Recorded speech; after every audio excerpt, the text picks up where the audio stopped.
ဟိုတလောကကောင်းလေးတယောက်ကြောင့်ကြားလိုက်မိတယ်သူကသူ့ခွန်အားသူစမ်းချင်တာနဲ့အိမ်ကရေစီပိုင်းကြီးထဲကိုလက်နဲ့မွေပြီးစမ်းတက်နေတာပေါ့ရေတွေကဘလောက်တောင်ဝဲကြော်ထွားလို့လဲဆိုရင်ရေပြင်းငင်ငင်လေးကနေရေဝဲကြီးဖြစ်သွားတယ်ဗျအဲ့ဒါနဲ့သူကရေမျက်နှာပြင်ကိုအားကုန်လွဲရိုက်ချလိုက်တာခွပ်ဆိုပြီးတခဏချင်းမှာပဲရေစီပိုင်းကြီးကအပိုင်းပိုင်းအဆအဆကွဲထွက်သွားရော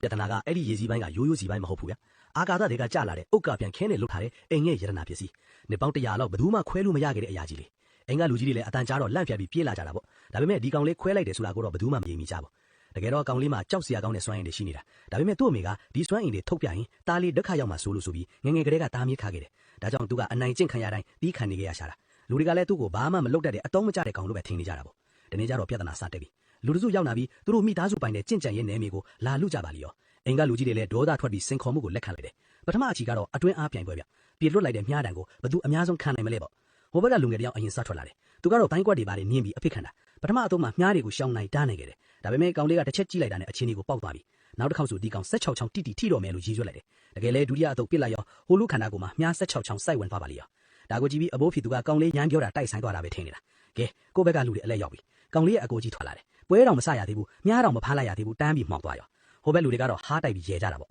နောက်ထပ်အကိုတယောက်ကအဆက်ပြန်ဆင်းမယ်ဆိုပြီးထွက်လာပြန်တယ်သူကတော့ပထမအတော့ကိုအားကုန်တုံးပြီးတားနိုင်ပေမဲ့လက်မောင်းမှာဒဏ်ရာရသွားတယ်အဲ့ဒီချိန်မှာကောင်လေးကမနေနိုင်တော့ဘူးအကိုပခုံးမှာအားစုထားလိုက်လို့လှမ်းပြလိုက်တယ်ဘေးကလူတွေကတော့ဒီကောင်ဘာနားလေလို့လဲပါဇက်ပိတ်ထားစမ်းဆိုပြီးငေါ့ချတာပေါ့ဗျာဒါပေမဲ့ဒဏ်ရာရထားတဲ့အကိုထစ်သူကတခုခုကိုတတိထားမိလိုက်တယ်လို့ပဲညီလေးပြောသလိုပခုံးမှာအားတွေစုစည်းလိုက်တဲ့အချိန်မြားတွေသူ့စီပြေးဝင်လာတာနဲ့တန်းပြီးကျိုးပဲ့အကုန်ရောဗျာအားလုံးပါဇက်ဟောင်းသားဖြစ်ကုန်ကြတာပေါ့ဒါပေမဲ့ဟိုဘက်လူတွေကမချေနဲ့ဘူးတိုင်းပညာနဲ့ရင်ဆိုင်ပြီးအနိုင်အရှုံးဆုံးဖြတ်မယ်ဆိုပြီးထပ်ဆင်ခေါ်ကြတယ်ဒီတခါတော့ကောင်လေးဘက်ကဘယ်သူမှမထွက်ရဲကြတော့ဘူးဟိုလူကြီးကနိုင်ပြီဆိုပြီးဘဝင်မြင့်ကြွားဝါနေကြတော့ကောင်လေးကလူအုပ်ထိတ်ကနေထွက်လာပြီးမင်းတို့ကငါ့ရဲ့တိုက်ကွက်တစ်ခုလောက်ကိုတောင်ခံနိုင်ပါမလားလို့အော်ပြောလိုက်တယ်ပြောပြီးတာနဲ့သူ့လက်နှစ်ဖက်မှာစွမ်းအင်တွေစုစည်းလိုက်တာအဲ့ဒီစွမ်းအင်တွေကငကာကြီးတကောင်အစွန်းပြောင်းသွားပါလိရောဗျအားလုံးကကြောက်လုံးလို့6တောင်မခိုင်တော့ဘူးအဲ့ဒီအချိန်ကြားမှာပဲသူတို့အိမ်မှာအတုံးမကျဘူးလို့အထင်ခံနေတဲ့ဒီကောင်လေးဟာတကယ်တော့အတန်မာဆုံးလူသားဖြစ်နေတာမှန်